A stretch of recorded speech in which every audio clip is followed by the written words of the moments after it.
So I figured I'd give you a quick little update. Thermostat housing. I welded a longer piece of pipe, fit it up. I'm gonna cut it.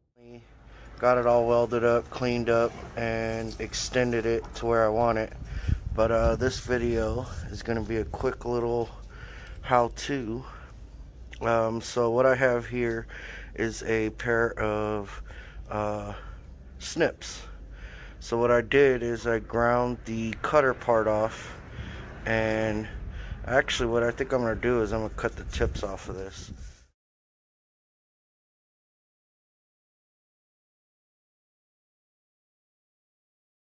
All I'm going to use is this small little crimping part right here to create my bezel along the end.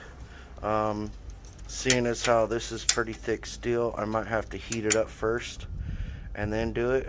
But yeah, let me show you what I'm talking about.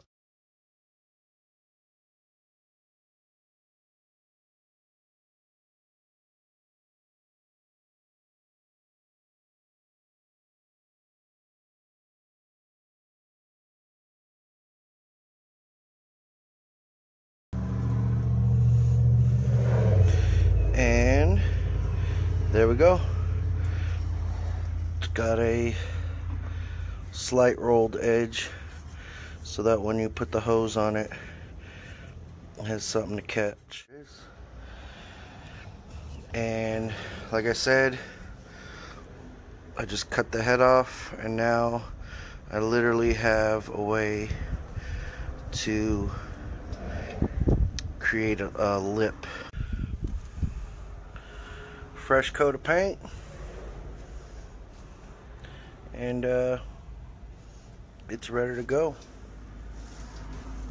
I just took a hammer, slightly tapped on the top there to get it down a little flush. Oh, I hope you enjoyed this short little video on how to make a crimping tool.